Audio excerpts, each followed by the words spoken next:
Why do you think it's so hard for people to imagine AI killing them? They might be projecting it on other software they have experience with. So how would Microsoft Word kill you? I mean, I can just turn off the computer. What do you see as that singularity threshold? Is it So then that happens. We don't know what's next. It's like saying, okay, in a year, aliens are coming. We know they are super smart. They have advanced technology. That's all we know. Now, how do I prepare for it? What do I do about it? It's not obvious. Are they friendly? Are they going to help us? Can we negotiate? Can we control them? None of those questions are easily answerable. Numbers in the 70% of people who are not supporting creating a superintelligence. Do you think the AI companies care at all about public opinion about their product?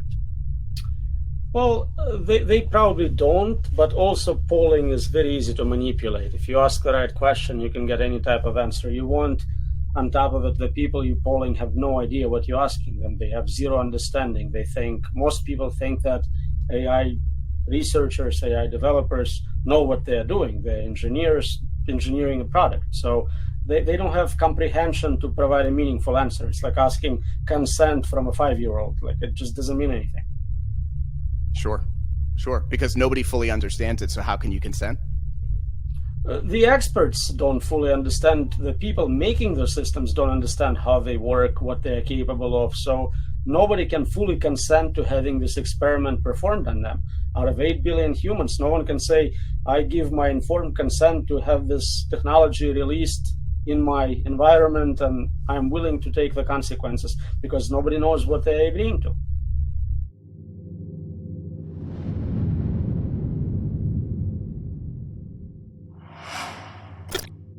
Welcome to For Humanity, an AI safety podcast. This is episode 4, Roman Yampolsky interview, part 1. I'm John Sherman, your host. Thank you so much for joining. This is the AI safety podcast for the general public. No tech background required. So, want to start out today with something really exciting.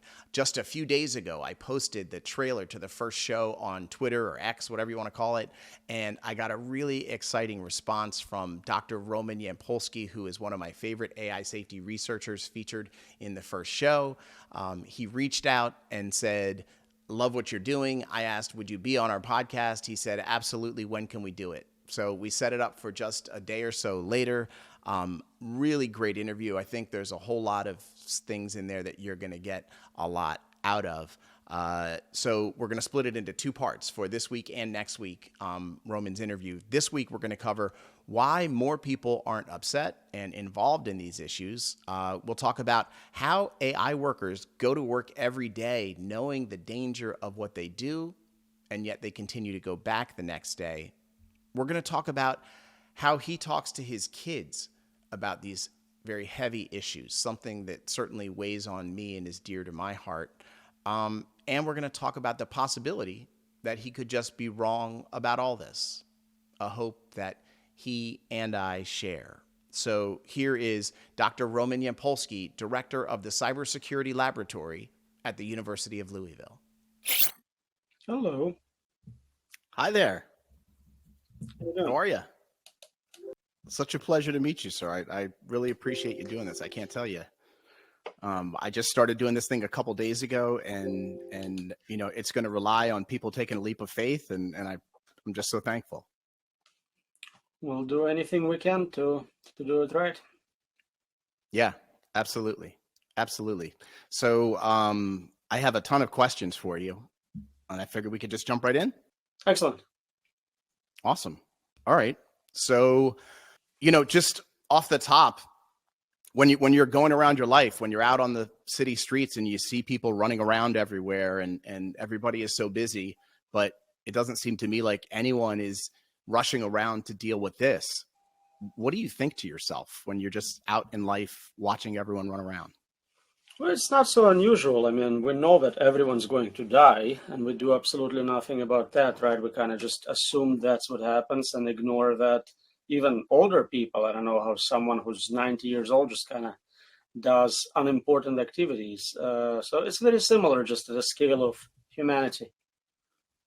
Yeah. And you don't feel like you know this secret, or you know this thing that like, oh my God, if everybody just knew this, they would all stop and we would all deal with this? In fact, every time I give a public talk, I tell people this is exactly what's going to happen. They ask me, well, what happens to my job? What about copyright for art? And then they go home. And I don't expect them to act any different every time I give a talk. Even though you've told them that human extinction is on the line, they're worried about their job and their art. They just ignore completely the consequences and concentrate on something they care about. So if it's a conference dedicated to a specific subfield, let's say art, all the questions will be about types of art and style transfers, and yeah. And they just blow right past extinction. Mm-hmm. Yeah. Okay. Yeah. Some sort of a built-in protective bias mechanism. I mean, otherwise everyone would just be depressed and maybe suicidal and do crazy things. So there's got to be some reason behind this, but that's the case. It's such a massive thing to even contemplate. Do you think, I mean, obviously you've contemplated it, I've contemplated, a lot of people out there have. Certainly the human machine is capable of this sort of contemplation. Right. And of course, you always hope that you are wrong. Maybe there is certain percentage chance that I'm just mistaken and it's going to go much better than anticipated. If you told me 3 years ago that we're going to have an AI system as capable as GPT-4 released publicly with access to internet, I would predict significant negative consequences, side effects. I would be wrong. So maybe it's possible I'll be wrong again. Maybe there is nothing special about getting to very close to human level to AGI, maybe until you get to superintelligence is a nothing sandwich. Who knows? Because we've never faced it, right? It's a hypothetical until you actually deal with it. You attribute probabilities to different parameters of your model of the future, and you might be wrong about those estimates. Okay. How about this? So polling out there, I was seeing new polling yesterday showing that the public, as much as they understand about this, really are sort of negative to it. Numbers in the 70% of people who are not supporting creating a superintelligence. Do you think the AI companies care at all about public opinion about their product? Well, they probably don't, but also polling is very easy to manipulate. If you ask the right question, you can get any type of answer you want. On top of it, the people you're polling have no idea what you're asking them. They have zero understanding. Most people think that AI researchers, AI developers know what they're doing. They're engineers engineering a product. So they don't have comprehension to provide a meaningful answer. It's like asking consent from a 5-year-old. Like, it just doesn't mean anything. Sure. Because nobody fully understands it. So how can you consent? The experts don't fully understand. The people making the systems don't understand how they work, what they are capable of. So nobody can fully consent to having this experiment performed on them. Out of 8 billion humans, no one can say, I give my informed consent to have this technology released in my environment, and I'm willing to take the consequences, because nobody knows what they're agreeing to. So we have two terrible wars happening now. We have the U.S. presidential election coming. Do you have any hope that in the next 6 months or a year, this issue has a chance to break through and really sort of grab the public's attention? It's unlikely. It's too abstract. It's hard to visualize superintelligence. It doesn't look like a Terminator. But there is always, hope that one of those wars will slow down research progress. So, hey, something good will come out of it. Okay. This is something I run into all the time as I try to talk to people about this. Why do you think it's so hard for people to imagine AI killing them? They just want to know, like, how could it really happen? They just have such a barrier with, like, I'm in my daily life. How could this actually happen? They might be projecting it on other software they have experience with. So how would Microsoft Word kill you? I mean, I can just turn off the computer. I can delete it. I can reformat the drive. Certainly, we can unplug it. We can shut down power to it. We can pour water on it. I think I have a paper kind of surveying hundreds of different skeptical objections to AI risk. Yeah. I know I have that paper. It's not I think. I know I have that paper. Yeah. Do you ever at conferences or when you're talking to people about this thing, play the game of, obviously we don't know if AGI is a superintelligence, it's smarter than us. We don't understand how exactly it would kill us. But do you ever play the game of, here's something reasonable that a human could come up with that could potentially be a way that could actually happen? Or do you just push off that whole, hypothetical? I try to explicitly say, if you're asking me how I would take over the world or destroy it, I can tell you some great ideas. Maybe it's hazardous information, but here it is. But I have no idea how a superintelligence would do it. We have no comprehension of possibilities open to such a system. What I do a lot of times to convince people who say, AI would never do X, Y, Z, I say, the moment it becomes available, I will do it just to prove you wrong. I will personally instruct it to do exactly the thing it's saying it's not going to do. Nobody had a comeback yet.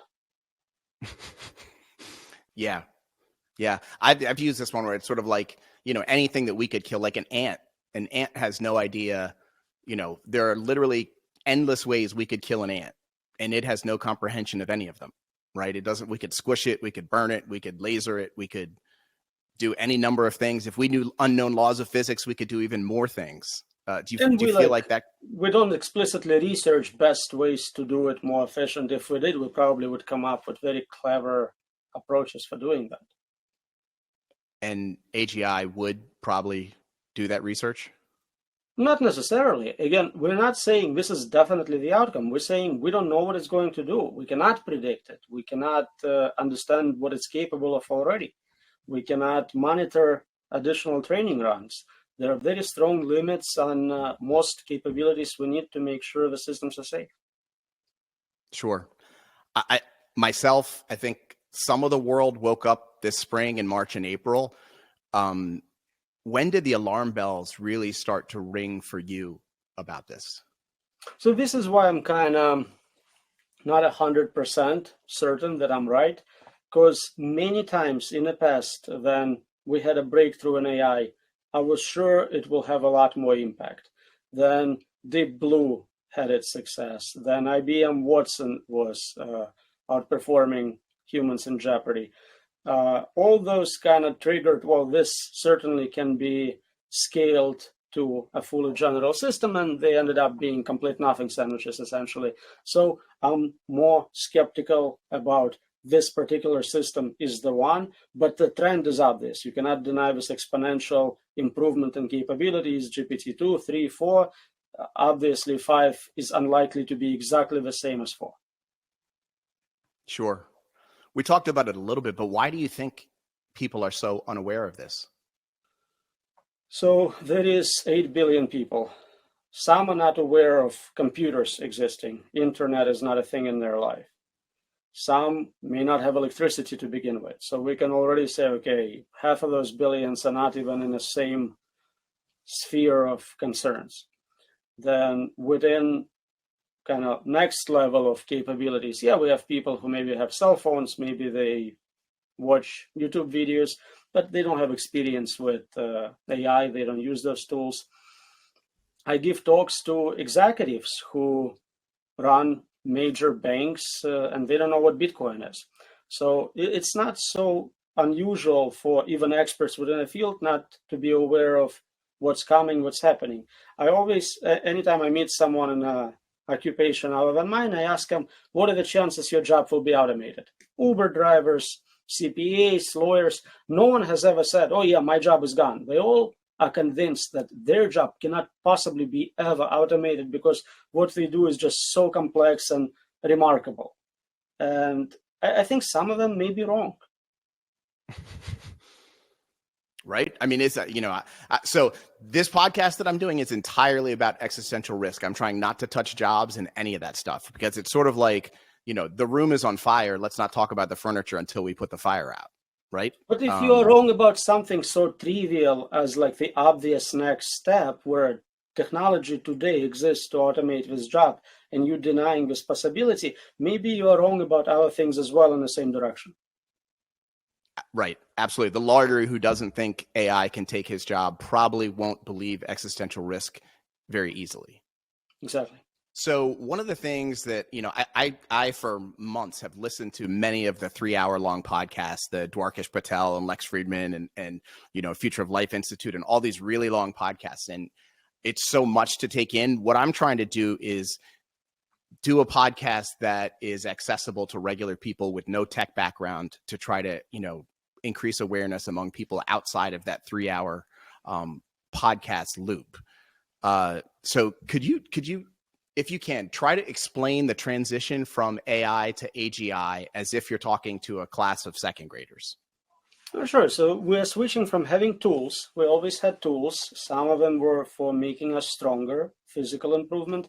Some are cognitive improvement, calculators. They are tools for you to use to achieve your goals.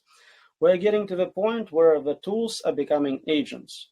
They're independent of us. They are capable of making their own decisions, their own goals, and they are competitive with us. In fact, they might become better than us at everything, including science and engineering, and making better agents.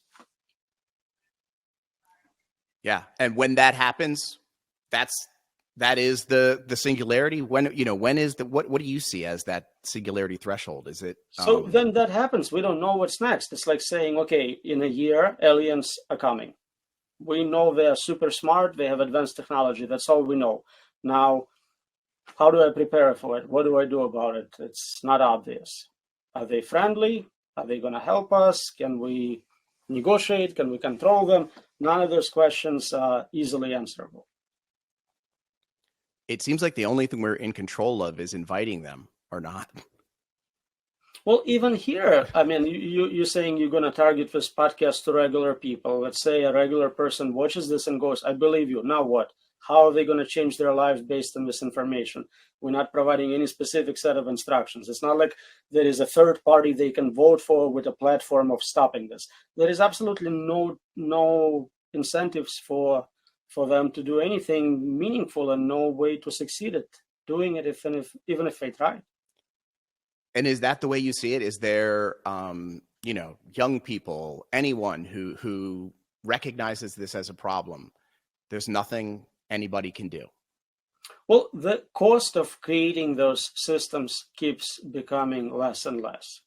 It used to be that, I think even today, it's probably $100 million to train a model like that. But in a year or so, with advances in more efficient learning algorithms, more efficient hardware, it may be $10 million, then $1 million. Then at some point, you can do it on a laptop. What can you do to stop this from happening, given all the crazy psychopaths, cults, militaries? Somebody's going to do it. So it's not obvious to me what you should be doing. Some people say, okay, let's pass regulation, let's make it illegal. I'm all about creating all sorts of red tape to slow it down, but is it meaningfully solving the problem? Spam is illegal, computer viruses are illegal. Is this helping? Yeah, that is the question. And so is there any sort of, do you see an international body being a viable thing? Some sort of, nuclear style international regulatory body? It seems to me creating that would take years, and we just don't have the time. But what are your thoughts on that? Exactly what I just said. If UN made viruses illegal, would it change anything? Nobody cares. Like, it has no actual impact on the ground. We don't even have capability to monitor training runs. If we're training right now next generation model, GPT-5 or equivalent, we have no idea at what stage of training and capability it is until we stop the training run and actually experiment with it. At that point, if GPT-4 stopped at somewhat near human level capability, superior in some domains, but not in all, maybe running it for another month gets you to superintelligence. Then we train it for 6 months. What we get out of the box is a complete superintelligence, not something which will later self-improve to that level, but it's already too late at that point. We don't even know how to check for that. One of the points I see on some organizations like stop.ai that are calling for various sort of measures, call your congressman, learn about it, spread the word. They have a page for take actions. There's a cap the training runs at 10 to the 23rd. Is that something like a hard cap on the training runs that would have any impact regardless of the cost of them? Well, as I said, I support all measures which will slow down this company with legal action, with any sort of regulation nonsense. But is it actually helping? So a lot of those groups are calling for protests on the streets, and you can now see videos from them. You have people with signs, people Yeah. walking by. Again, let's say somebody walks by, really takes it to heart and goes, "I'm with you." Now what? It changes absolutely nothing. Either people walk by, they kind of used to crazies in San Francisco protesting things, or even if they listen, I mean, what are they going to do with this? Do you see AGI as inevitable? So it's possible that it could be delayed by some event. So we saw a pandemic, for example. We're now seeing possibly wars coming into play. So something like that can definitely delay technological breakthroughs, either because of damage or because resources are allocated elsewhere. But eventually, in the absence of such defeaters, it seems like that's the natural progression for any civilization, to try to build this automated intelligence, more computation, more problem-solving ability. At least at some point, it becomes smarter than the creator. And after that? We don't know. Some people think that's the natural progression in the evolution. You have this next level intelligent beings occupying universe, and they're deciding what to do with it at that stage. It doesn't look like it's the case, since we don't see, light cone of alien computorium coming at us yet. So it doesn't seem like that's the answer, but it seems like it's kind of convergence point, natural attractor for any advanced enough civilization. I think to myself, think of the 117 billion humans who've lived here before us, all the sacrifice, all the sweat and tears they've put into making humanity better, and that our generation is going to be the one to lose it all just seems unfathomable to me. Seems statistically unlikely. That's why I have a lot riding on a simulation hypothesis. This is just a test. Don't worry about it. But can you imagine? I mean, doesn't that seem? It seems unthinkable that the group of people alive right now would be the ones to drop the ball for everyone in history who's come before. So right before our generation, we had the same thing with nuclear weapons, right? They didn't know what's going to happen. They didn't know if it's going to blow up the planet. They failed to stop proliferation. We got lucky with not having nuclear war a few times, but it could have been that the previous generation was responsible, not us. And I'm sure if we make it to next generation, they'll have their own problems with nanotech or synthetic biology or whatever is the hottest tech at that time. Sure. But at least, I mean, it's not a good scene, but at least in nuclear catastrophe, 1% or so survives, right? We're talking about zero. Right. So that's something positive about a nuclear war. Certainly. So let's talk a little bit about alignment research. Without getting too technical, has any real progress ever been made in AI alignment research? I don't think we even defined what that means. Who are you aligning with? What agents? Specific leaders of the research group? 8 billion humans? Do you include squirrels in that computation? We don't know what the set of agents to which we are aligning. The agents themselves don't have a fixed set of values. They're dynamically changing. What I want now and what I wanted 10 years ago are completely different, and it will continue changing.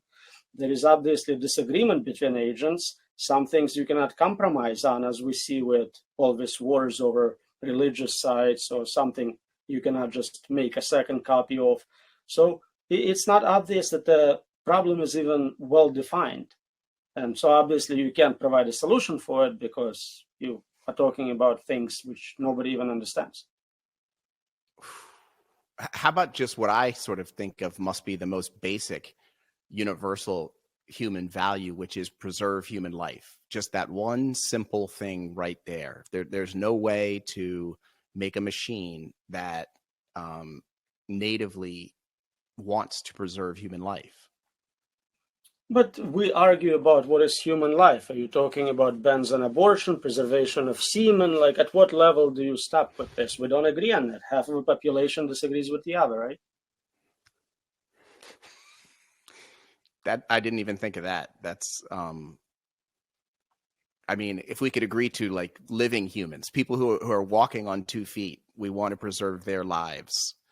So Even someone that who we cannot can't. walk is out. We hate disabled. Is that the goal here? Like you No. have people in coma, you have people sleeping, alternate states of consciousness. It's not as trivial as saying do good things, save lives. If it was, we'd probably make some progress. But that's exactly what it is. Then you start zooming in. Each one of those trivial keywords expands into AI complete problem. Wow. So what do they do? The people who say they're doing alignment research, what are Well, they? right What do they do now when it they go to kind of work? means to filter out this model. You have a base model trained in actual knowledge, and then you make sure the model never says anything politically incorrect, nothing embarrassing, nothing which targets a specific individual or group. And if you apply enough filters, you kind of get in Google results instead of dark web results. The dark web is still there.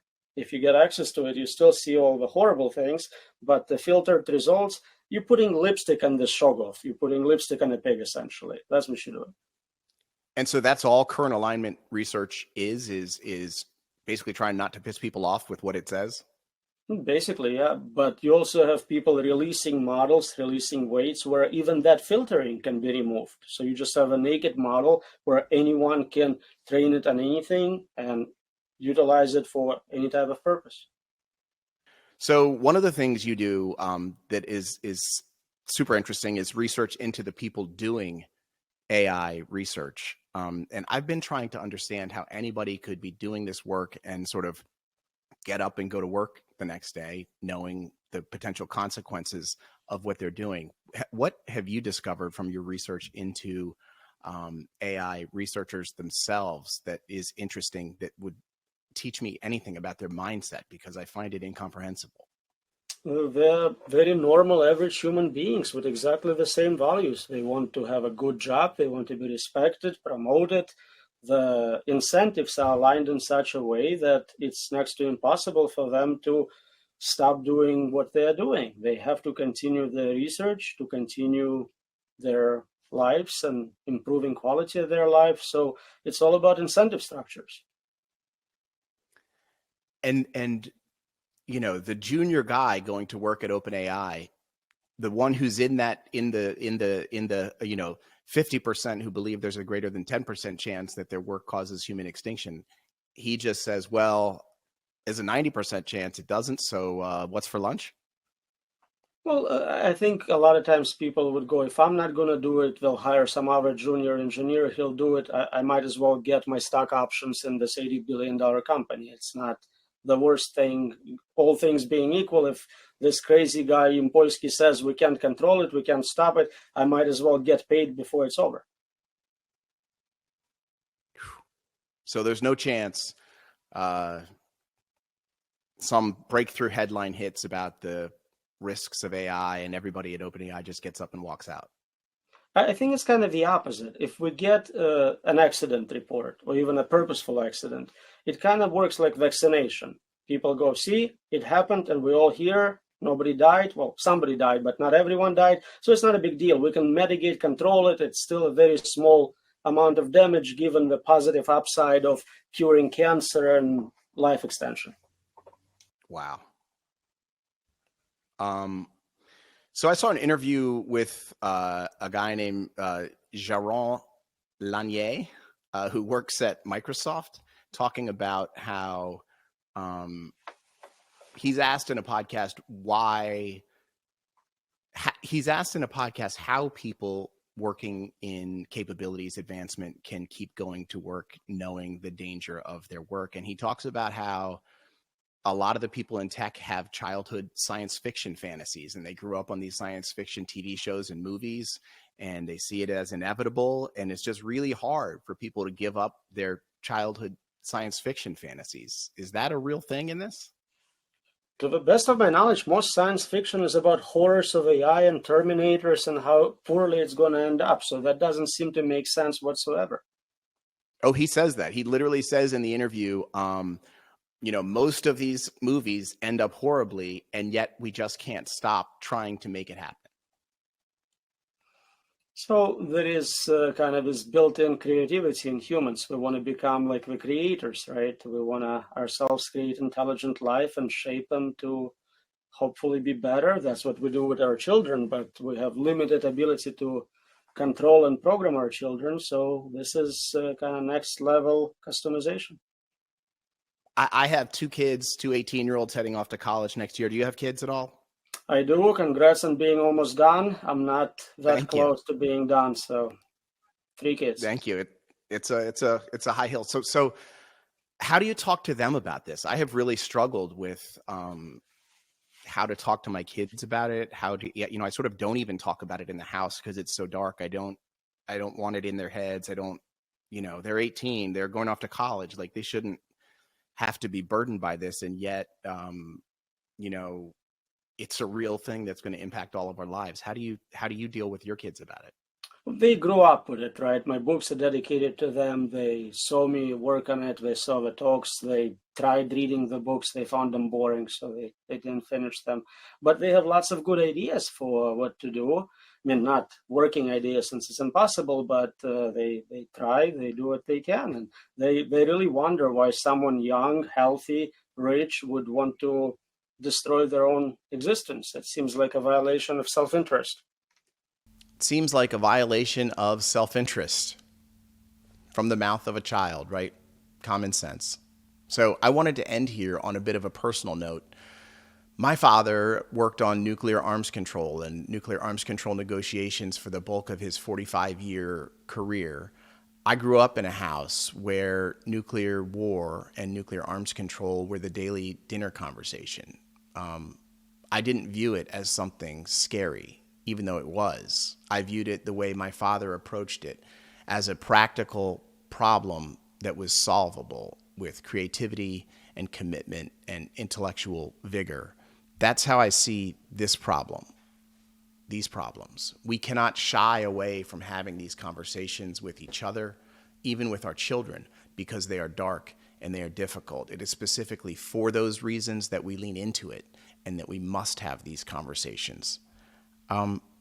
So there was some rough stuff in that interview when Roman talks about what are these protesters doing? What can anyone actually do? I cannot agree with that. I choose to learn what is to come, and I choose to stand up and fight. That's my choice. I also want to say that everyone is entitled to make their own choice. I think it is fully a reasonable, respectable position to say, you know what, I can't really do much about this. I have so many problems in my life already, so many problems around the world. I'm engaged in addressing human suffering now.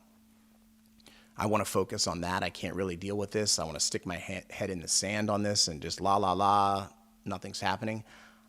I don't think that is entirely unreasonable.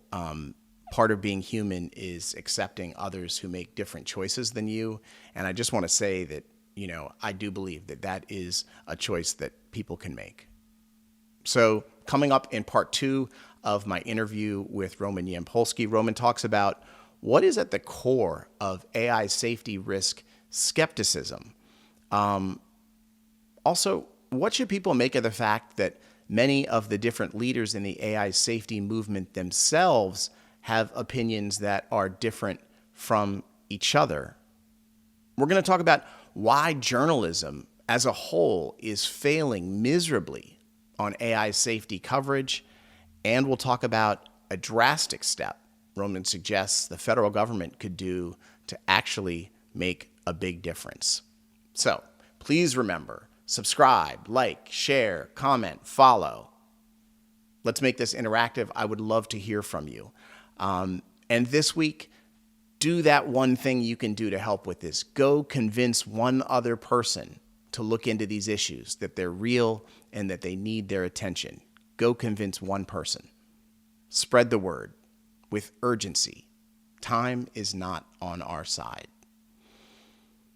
For humanity, I'm John Sherman. I'll see you back here next week.